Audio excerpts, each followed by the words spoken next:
बिस्मिल्लाहिर्रहमानिर्रहीम। अस्सलाम वालेकुम प्यारे बच्चों। Hope so you all are doing well. So आज हमारा जो मेन कॉन्सेप्ट है, ये मेरी फर्स्ट वीडियो होगी, तो do remember to press the bell icon. ठीक है। अच्छा, हम जो मेन काम करने जा रहे हैं आज वो है क्लास 9 का फर्स्ट चैप्टर। क्लास 9 की कौन सी बुक है? हमारे पास जो मैथमेटिक्स की मेन जो पंजाब बोर्ड की बुक है, ये वो बुक है। ठीक है। अच्छा, आज हम पढ़ने जा रहे हैं matrices. What is meant by a matrix? Matrix हकीकत में होता क्या है? हमारे पास नॉर्मली भी तो नंबर्स लिखे जा सकते हैं ना। बिल्कुल उसी तरीके से हम उन नंबर्स को जब रोज और कॉलम्स की फॉर्म में लिख लेते हैं, तो वो जो हमारे पास टर्म बन जाती है, that is known as a matrix. Okay, for example यहाँ पे हमें ले लेती हूँ 1 2 3 4 5 6। नंबर्स को जब भी हम लोग रोज और कॉलम्स की फॉर्म में इंक्लोज करते हैं ब्रैकेट से, तो हमारे पास जो न्यू टर्म आती है that is known as a matrix. ठीक है।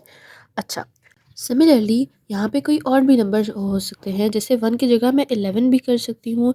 यहाँ पे 52, 43 एक्सेट्रा एक्सेट्रा, कोई भी नंबर्स, अनकाउंटेबल नंबर्स, यानी आप इसको इस तरह से भी लिख सकते हो 1 2 3 4 5 6। एनीवे, रोज और कॉलम्स के वे में जब भी नंबर्स लिखे जाएंगे और उनको ब्रैकेट्स से इनक्लोज कर दिया जाएगा, तो that term is known as a matrix. Okay. अच्छा जी, अब हमने क्या करना है, हमने सीख लिया कि मैट्रिक्स होता क्या है और कैसे बनता है। नंबर्स का कलेक्शन होता है जो रोज़ और कॉलम्स की फॉर्म में लिखे हुए होते हैं, और दूसरा ये कि ब्रैकेट्स से इनक्लोज होते हैं, स्क्वायर ब्रैकेट से इनक्लोज हुए होते हैं, तो उसको हम मैट्रिक्स कहते हैं। ठीक है। अच्छा, अब ये सिर्फ मैट्रिक्स हो गया। इसके बाद हम इसको डिनोट किससे करते हैं? ठीक है, यानी ये मैट्रिक्स है, इसको हम यूँ तो नहीं ना पढ़ेंगे 1 2 3 4 5 6। इसको हम डिनोट करते हैं किसी भी कैपिटल लेटर, ए हो गया, बी हो गया, सी हो गया, एक्स वाई जी तक अप टू सो ऑन, किसी भी एक कैपिटल लेटर से हम इसको डोनेट करते हैं। फर्स्ट थिंग कि मैट्रिक्स होता क्या है, नंबर्स को डोनेट करते हैं रोज और कॉलम के फॉर्म में, और स्क्वायर ब्रैकेट से इनक्लोज हुए होते हैं, उसको हम मैट्रिक्स कहते हैं। और फिर हम इसको डिनोट किससे करते हैं? किसी भी एक कैपिटल लेटर से। अच्छा, अब जो हमारे पास थर्ड थिंग आ जाती है, दैट इज़, हमने मैट्रिक्स भी पढ़ लिए, हमने रोज और कॉलम्स भी पढ़ लिए कि क्या होते हैं। अब हमने पढ़ना है order of matrix. What is an order of matrix? Order of matrix का मतलब क्या होता है हमारे पास? ऑर्डर ऑफ मैट्रिक्स का मतलब ये होता है कि number of rose multiply by number of columns. Okay. अब नंबर ऑफ रोज़ हम लोग कैसे निकालेंगे? नंबर ऑफ रोज़, सबसे पहली चीज़ ये है कि रोज़ क्या होती हैं? रोज़ ये होती हैं कि जितनी भी हॉरिजॉन्टल लाइंस हमारे पास बन रही हों, ये देखो, ये एक हॉरिजॉन्टल लाइन, एक, ये दो, ये तीन, यानी 3 नंबर ऑफ रोज़ हो गई हमारे पास।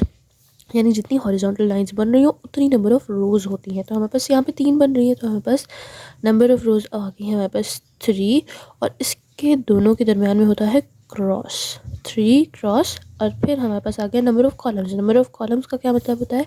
जितनी भी वर्टिकल लाइंस मेरे पास बन रही है, ठीक है, ये हॉरिजॉन्टल लाइंस हो गई, ये हो गई वर्टिकल लाइंस, यानी जितनी भी लेती हुई लाइंस एक्स एक्सिस के साथ की जितनी लाइंस होती है वो हॉरिजॉन्टल, और जितनी वर्टिकल लाइंस हो गई वाई एक्सिस के साथ की वो हो गई वर्टिकल लाइंस। ठीक है। अब नंबर ऑफ कॉलम्स के लिए हमने निकालनी है वर्टिकल लाइंस। वर्टिकल लाइंस कितनी होगी? ये एक और ये दो। ठीक है, यानी मेरे पास 2 हो गए नंबर ऑफ कॉलम्स, 3 क्रॉस 2। अब ये जो मेरे पास निकला है, this is known as order of matrix. Got this?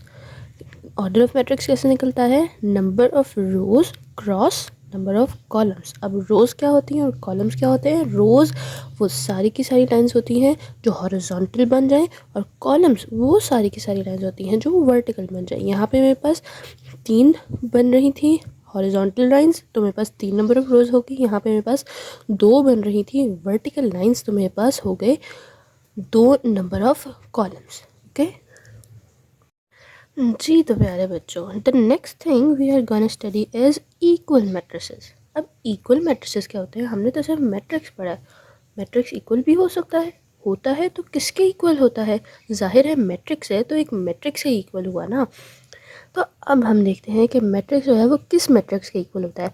Late A and B be two matrices, then A is said to be equal matrix, यानी उसने कहा है कि ए और बी, अच्छा हमने यहाँ पे दो मैट्रिसेस लेने हैं, ठीक है, मैट्रिक्स हुआ वो इक्वल होगा किसी और मैट्रिक्स के, ठीक है, यानी पहला भी मैट्रिक्स और दूसरा भी मैट्रिक्स, यानी मेरे पास हुए यहाँ पे दो मैट्रिसेस, ठीक है। तो ए और बी मेरे पास दो मैट्रिसेस हो गए, और ये इक्वल कब होते हैं मेरे पास, यानी ए इक्वल टू बी होगा मेरे पास कब, ए इक्वल टू बी कब होगा, if and only if the order of A and order of B are equal, ठीक है, यानी पहले मैट्रिक्स का ऑर्डर और दूसरे मैट्रिक्स का ऑर्डर, दोनों का ऑर्डर जो है वो इक्वल होना चाहिए। अब ऑर्डर कैसे निकालते थे, दिस इज़ द थिंग जो मैंने आपको ऑर्डर के लिए बताई थी, ठीक है, number of rows cross number of columns, ठीक है। अच्छा जी, अब हमने फर्स्ट ऑफ ऑल निकाले हैं ऑर्डर। अब हम लोग ये देख लेते हैं कि हम लोग फॉर एग्जांपल लेट कर लेते हैं, एक मेरे पास ए मैट्रिक्स है, लेट्स सपोज 1 2 3 4, सही, और बी मेरे पास एक और मैट्रिक्स है, लेट्स से 1 4 3 2, ठीक है। अच्छा, अब इसने मुझे क्या कहा है कि order of matrices is equal, यानी ऑर्डर ऑफ ए और ऑर्डर ऑफ बी जो है वो इक्वल होना चाहिए, यानी पहले मैट्रिक्स का ऑर्डर, चले हम पहले मैट्रिक्स का ऑर्डर पहले निकाल लेते हैं कि पहले मैट्रिक्स का ऑर्डर कैसे निकलता था, number of rows cross number of columns. अब क्या बनेगा, ऑर्डर होता है मेरे पास number of rows by number of columns, ठीक है। अब इसकी नंबर ऑफ रोज़ कैसे होती हैं, रोज़ का मतलब होता है हॉरिजॉन्टल लाइंस, हॉरिजॉन्टल लाइन ऐसे ऐसे होती हैं, राइट। अच्छा, अब यहाँ पे ये एक, यहाँ पे ये दो, यानी दो हो गई, ठीक है, 2, और साथ डाल दिया क्रॉस। अब हमने निकाला नंबर ऑफ कॉलम्स, यानी कि वर्टिकल लाइंस, ये एक और ये दो, 2 क्रॉस 2, ठीक है, ये इसका मैं ऑर्डर निकल आया। अब इसका ऑर्डर कैसे निकलेगा, ओहो, इसका ऑर्डर हमारे पास ऐसे निकलेगा कि ये देखें, सिमिलरली ये देखें, 2 number of rows cross 1 2 number of columns, right. अच्छा, फर्स्ट कंडीशन जो मेरे पास थी कि ऑर्डर जो है वो दोनों मैट्रिसेस का सेम होना चाहिए, वो तो मेरे पास इक्वल निकल आया, ठीक है। अच्छा, ये देखो, ये फर्स्ट हमारे पास जो कंडीशन थी वो हमारे पास इक्वल निकल आई। अब नेक्स्ट जो कंडीशन है, their corresponding entries are equal, ये कॉरेस्पॉन्डिंग एंट्रीज क्या होती हैं, लेट्स सी। दोनों मैट्रिसेस को हम लोग एक लाइन में लिख के चेक कर लेते हैं, 1 2 3 4 और 1 3 4 2, देखने में तो हमें ये इक्वल लग रहे हैं क्योंकि इसके अंदर भी 1 2 3 4 है, इसके अंदर भी 1 2 3 4 है, लेकिन अब हम देखते हैं कॉरेस्पॉन्डिंग एंट्रीज का ये मतलब होता है first entry should be equal to the first entry, यानी पहले मैट्रिक्स की फर्स्ट एंट्री दूसरे मैट्रिक्स की फर्स्ट एंट्री के इक्वल होनी चाहिए हमारे पास, यानी कि 1 इक्वल टू 1 आ गया, पहले मैट्रिक्स की दूसरी एंट्री दूसरे मैट्रिक्स की दूसरी एंट्री के इक्वल होनी चाहिए। अब हमारे पास क्या आ गया कि 3 इज नॉट इक्वल्स टू 4, हमारे पास दो कंडीशंस थी कि एक तो ये कि ऑर्डर दोनों के इक्वल होने चाहिए, ऑर्डर तो हमारे पास इक्वल आ गए, लेकिन जो सेकंड कंडीशन थी वो ये थी कि मेरे पास जो कॉरेस्पॉन्डिंग एंट्रीज हैं, यानी पहले मैट्रिक्स की पहली एंट्री दूसरे मैट्रिक्स की पहली एंट्री के इक्वल होनी चाहिए, बिल्कुल इसी तरीके से पहले मैट्रिक्स की दूसरी एंट्री दूसरे मैट्रिक्स की दूसरी एंट्री के इक्वल होनी चाहिए, बिल्कुल इसी तरह से पहले मैट्रिक्स की तीसरी एंट्री दूसरे मैट्रिक्स की तीसरी एंट्री के इक्वल होनी चाहिए। ये देखें, ये भी नहीं इक्वल और यहाँ पे ये भी नहीं इक्वल। इसी वजह से हम लोगों को जब ये पता चल गया तो हम यहीं पे स्टॉप कर जाएंगे, हम ये कहेंगे कि as order of the matrices are equal, but हमारे पास जो ये आया है कि कॉरेस्पॉन्डिंग एंट्रीज जो हैं हमारे पास इक्वल नहीं आ रही, तो हमारे पास जो ये दो मैट्रिसेस हैं A and B are not equal to each other, right. दो मैट्रिसेस को इक्वल होने के लिए same entries 1 2 3 4 is always equal to 1 2 3 4 itself. ठीक है, चले जी। अब हम लोग देखते हैं, हमने ये मैट्रिसेस तो देख लिया, अब हम देखते हैं कि बुक में हमें क्या एग्जांपल दी हुई है। हेयर हमारे पास दिया हुआ है ए को इक्वल तो लिया हुआ है 1 3 -4 2 और बी को इक्वल लिया है 1 2 + 1 -4 4 -2। ठीक है, हमें ये नज़र आ रहा है कि बी जो है वो एक सिंप्लीफाइड मैट्रिक्स नहीं है। ठीक है, तो हम इसको सिंप्लीफाई कर लेते हैं। कैसे आ जाएगा कि बी इज़ इक्वल्स टू क्या है हमारे पास 1 -4 1 -4 और क्या क्या है हमारे पास 2 + 1 = 3 और क्या है 4 - 2 = 2, राइट। यहाँ पे आ गया 2।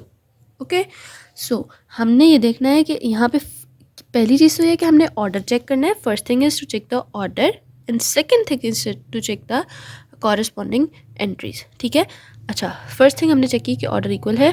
हमारे पास एक ऑर्डर क्या है ये देखें, number of rose 2 cross number of columns 1 2 2 आ गया हमारे पास। सेकेंडली हमारे पास नंबर ऑफ रोज 1 2 2 आ गया हमारे पास, cross number of columns 1 and 2, तो ये हमारे पास 2 आ गया।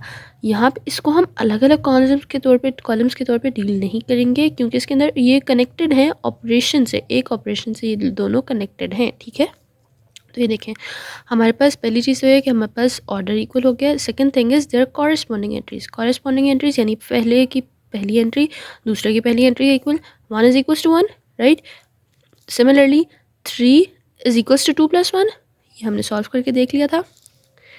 -4 = -4, 2 = 4 - 2, ये भी हमने सॉल्व करके देख लिया था। दैट मीन्स कि हमारे पास ऑर्डर भी सेम है और कॉरस्पॉन्डिंग एंट्रीज भी सेम है। दस ए जब ऑर्डर भी सेम है कॉरस्पॉन्डिंग एंट्रीज भी सेम है तो इसका मतलब है कि जो है A matrix is equals to B. अब जो नीचे वाला मेरे पास मैट्रिक्स है यहाँ पे मेरे पास दिया हुआ है, पहले हम चेक कर लेते हैं इसका order. First thing is to check the order and second thing is to check the corresponding entries. पहले का हम लोग चेक कर लेते हैं ऑर्डर। ठीक है, 2 rows and 2 columns, it means 2 × 2 is an order। और यहाँ पे आ जाएगा मेरे पास 1 2 2 रोज़ और वहाँ पे यहाँ पे 1 2 2 कॉलम्स हो गए मेरे पास। लेकिन अब हमने चेक करनी है कॉरस्पॉन्डिंग एंट्रीज। पहले का first element 2 2 3 = 3, next one is 1 is not equals to -1। ठीक है, यहाँ पे हमें जैसे ही पता चला कि कोई भी एक कॉरस्पॉन्डिंग एंट्री इक्वल नहीं है तो हम लोगों ने क्रॉस कर देना है कि these two matrices are not equal to each other. इसी के साथ जितना हमारा फर्स्ट एक्सरसाइज 1.1 में आना था वो सारे का सारा हमने कवर कर लिया है। नाउ लेट्स चेक कि हमें कितना समझ आया। Find the order of the following matrix. Matrices का भी आपको बता दिया, मैट्रिक्स इज एक्चुअली सम। ठीक है, मैट्रिक्स जो है वो एक होता है और मैट्रिसेस जो होते हैं वो एक से ज़्यादा होते हैं। ठीक है, अच्छा अब हमारे पास क्या है कि हमने ऑर्डर निकालना है। ऑर्डर क्या होता था, नंबर ऑफ रोज है, it is number of rose multiply by number of columns. यहाँ पे हम लोग देख लेते हैं 1 2 2 रोज क्रॉस 1 2 2 कॉलम्स, यानी कि हमारे पास बन गया 2 × 2 इस ऑर्डर का, इस मैट्रिक्स का ऑर्डर। सिमिलरली इन सब का हम लोग निकालेंगे क्या, ऑर्डर। ठीक है, अच्छा जी अब हम लोग इसको ट्राई कर लेते हैं। यहाँ पे हमारे पास कितनी रोज हैं और कितने कॉलम्स हैं, ये देखें 1 2 3, we have 3 rows here multiply by 1। सिर्फ एक वर्टिकल लाइन मेरे पास इधर बन रही है, इसका मतलब है कि सिर्फ एक कॉलम है मेरे पास। इसका ऑर्डर बना 3 × 1। ठीक है, अब सिमिलरली मैं इसका जब निकालने आके जाती हूँ तो मेरे पास यहाँ पे आ जाता है, ये देखें just 1 vertical line and just 1 horizontal line. ठीक है, यानी इसका जो मेरे पास ऑर्डर बना वो है 1 × 1 1। I guess pen is not working, ओहो चलें ठीक है। अच्छा जी, सिमिलरली इन सब का हम लोग निकाल लेंगे ऑर्डर। ठीक है, नेक्स्ट जो क्वेश्चन है इसके अंदर वो मुझे कहता है which of the following matrices are equal. अब इक्वल मैट्रिसेस का काफ़ी डिटेल्ड में हम लोगों ने डिस्कस किया है। अब वो कहते हैं कि इसके अंदर से निकालो कौन कौन से मैट्रिसेस आपस में इक्वल हैं, ठीक है। यहाँ पे ए मैट्रिक्स दिया हुआ है और यहाँ पे कुछ ऐसे भी हैं जिनको हमने सॉल्व करना पड़ेगा, यानी ये 2+2, 2+4, 2+0, 2-2, इस तरह से ये जो है इनको हमें सॉल्व भी करना पड़ेगा। अब हम लोग एक सॉल्व करके देख लेते हैं कि जे की हमारे पास जो वैल्यू आएगी वो क्या आएगी। जे इज इक्वल्स टू, हमारे पास आ गया 2+2 is equals to 4, next is 2+4, 2+4 is equals to 6. Next is 2 minus 2. 2 minus 2 is equals to 0. Next is 2 plus 0 is equals to 2. यानी कि 4, 0, 6 और 2। अब हमने देखना है कि ये सारे एलिमेंट्स इसी तरीके से किस मैट्रिक्स में मौजूद हैं। ये देखें जी, 4, 0, 6 और ये 2 इसमें भी है और इसके अंदर भी उसी ऑर्डर के अंदर मौजूद है 4, 0, 6 और 2।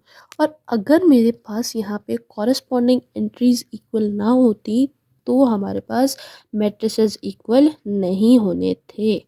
मैट्रिक्स के इक्वल होने के लिए just 2 things are important. Number 1, हमारे पास order of the matrix A should be equals to matrix B का ऑर्डर, यानी जो हमारे पास पहले मैट्रिक्स का आपने ऑर्डर निकाला उसका ऑर्डर और जो दूसरे मैट्रिक्स का ऑर्डर है वो इक्वल होना चाहिए। यहाँ पे भी 2x2 ऑर्डर बन रहा है, यहाँ पे भी 2x2 ऑर्डर बन रहा है और यहाँ पे भी 2x2 ऑर्डर बन रहा है, ठीक है। अब हमने ये देखना है, यहाँ पे 4 फर्स्ट एंट्री 4 बन रही, यहाँ पे भी 4 बन रही, यहाँ पे भी 4 बन रही। 2 - 2 0, यहाँ पे second entry 0, second entry 0, second entry 0। 2 + 4 is equal to 6, यहाँ पे third entry 6, third entry 6, third entry 6। 2 + 0 is equal to 2, fourth entry 2, 2 और यहाँ पे भी 2, ठीक है। यानी कि J matrix is equals to E matrix is equals to H matrix, यानी कि ये तीन मैट्रिसेस जो हैं वो आपस में इक्वल हैं, ठीक है। अच्छा जी, अब ये जो लास्ट क्वेश्चन है इसके अंदर वो क्या कहता है, find the value of A B C and D which satisfy the matrix equation. हमारे पास ये एक इक्वेशन दी हुई है और इक्वेशन का क्या मतलब होता है कि हमारे पास ये एक इक्वेशन दी हुई है और इक्वेशन का मतलब होता है कि सेंटर में इक्वल का साइन है। जब दो मैट्रिसेस आपस में इक्वल होते हैं तो वो कौन सी कंडीशन है जो सेटिस्फाई करते हैं, ये हमने बहुत डिटेल में डिस्कस किया है। Let's revise.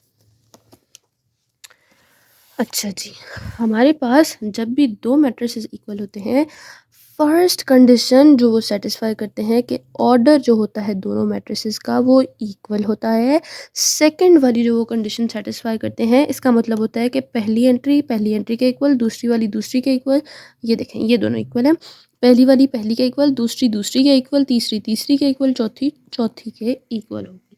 अब हमें क्वेश्चन में उसने क्या बताया हुआ है कि जो दो मैट्रिसेस हैं वो इक्वेशन को सेटिस्फाई करेंगे जब ए बी सी डी की हम लोग वैल्यू निकाल लेंगे, यानी कि दो मैट्रिसेस इक्वल होंगे। और इक्वल होने का क्या मतलब होता है, पहली चीज़ तो ये कि ऑर्डर दोनों का इक्वल हुआ, राइट। ऑर्डर कैसे इक्वल हुआ, 2x2, इसका भी ऑर्डर 1 2 1 2 और यहाँ पे भी 1 2 1 2, ठीक है। तो ये भी ऑर्डर मेरे पास बन गया। सेकेंडली जो मेरे पास उसने चीज़ दी हुई है वो उसने कहा था कि कॉरेस्पॉन्डिंग एंट्रीज जो होती हैं वो भी इक्वल होती हैं, ठीक है, यानी पहली एंट्री पेंटी के इक्वल। Let's write this. ज़बानी कलामी मैथ्स आज तक किसी को समझ नहीं आया, देन डू प्रैक्टिस, ठीक है। Practice makes a man perfect, सिर्फ मैन को ही नहीं वुमेन को भी प्रैक्टिस ही परफेक्ट बनाती है। सो डू स्टडी, ठीक है। अच्छा, यहाँ पे हम लोग लिख लेते हैं, इसको कॉपी कर लेते हैं। ए plus c then is c minus 1, a plus 2b, 4d minus 6 is equals to 0 3 minus 7 और 2d, ठीक है।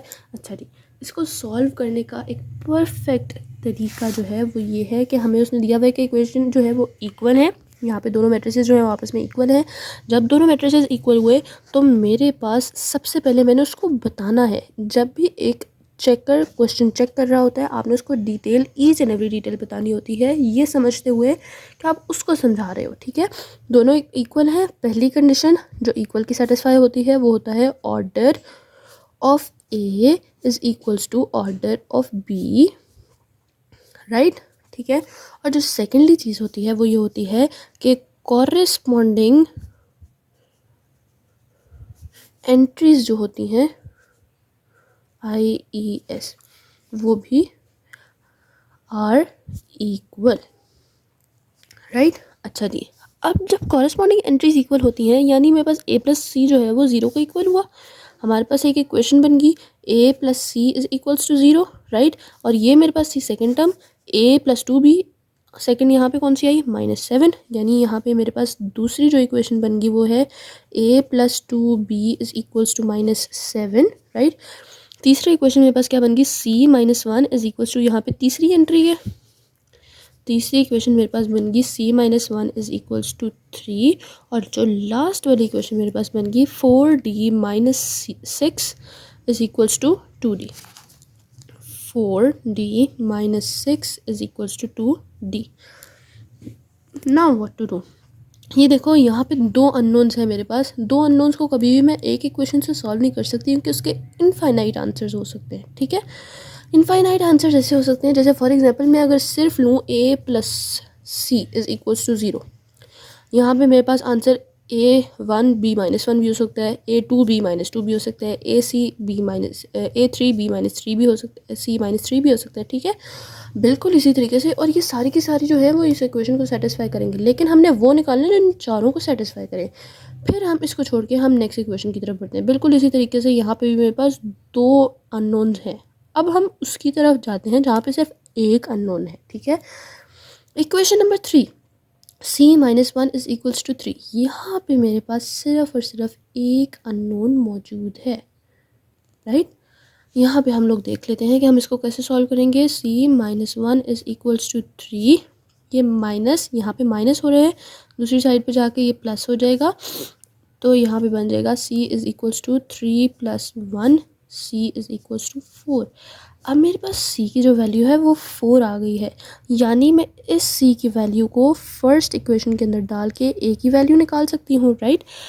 चलो डालते हैं, यहाँ पे हमारे पास क्या आ जाएगा A प्लस C की value 4 is equals to 0, A plus 4 is equals to 0, यहाँ पे ये ऐड हो रहा है, नेक्स्ट साइड पे जाके ये सब्ट्रैक्ट हो जाएगा, A is equals to -4, right. अच्छा, अब ये देखिए मेरे पास A की भी वैल्यू निकल आई है, तो मैं यहाँ पे A की वैल्यू डाल के B की वैल्यू भी निकाल सकती हूँ। Let's find out. A की वैल्यू मेरे पास आ गई है -4 + 2B इज इक्वल्स टू -7, ये यहाँ पे माइनस हो रहा है, सेंट्रल साइन को नहीं देखना, हमने वो साइन देखना जो नंबर के साथ है, नंबर के साथ है माइनस, यानी ये यहाँ पे माइनस हो रहा है, तो नेक्स्ट साइड पे जाके मेरे पास प्लस हो जाएगा, 2B is equals to -7 + 4B, 2B is equals to -7 + 4, answer is, do calculate out, okay, answer is -3B is equals to, यहाँ पे मल्टीप्लाई हो रहा है, इस साइड पे आकर डिवाइड हो जाएगा, -3 divided by 2, okay.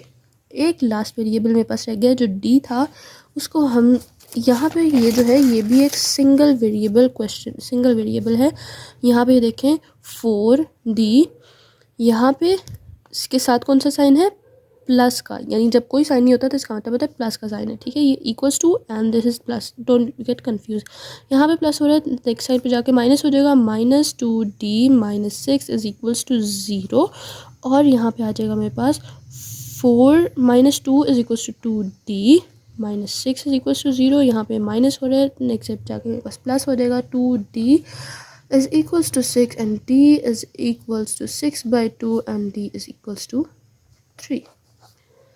Let's check कि हमारे पास ये जो 4 वैल्यूज़ आई हैं, ये मेरे पास, जैसे उसने क्वेश्चन में बोला था कि जो दो मैट्रिसेस हैं वो इक्वल है, ठीक है। अब हम चेक करते हैं कि ये जो 4 वैल्यूज़ हैं, वैसे मेरे पास यहाँ तक ये क्वेश्चन सॉल्व हो चुका है, लेकिन हम अपनी सेटिस्फेक्शन के लिए चेक करते हैं कि आया ये दोनों जो मैट्रिसेस हैं वो आपस में इक्वल भी हैं कि नहीं है, ठीक है।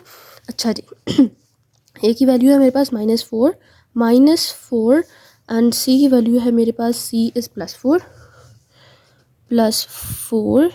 ठीक है। हम यहाँ पे वैल्यूज डाल रहे हैं, सिंपल, A की जगह -4 डाला, B की जगह +4 डाला, अब हमने डाला है C-1, C की वैल्यू क्या थी मेरे पास, C इज़ 4 एंड -1, यहाँ पे आ गया -1, ठीक है। अब हम नेक्स्ट की तरफ जाते हैं। ए की जगह ए की वैल्यू डाली, ए की वैल्यू थी -4, ये रही, ठीक है। और +2b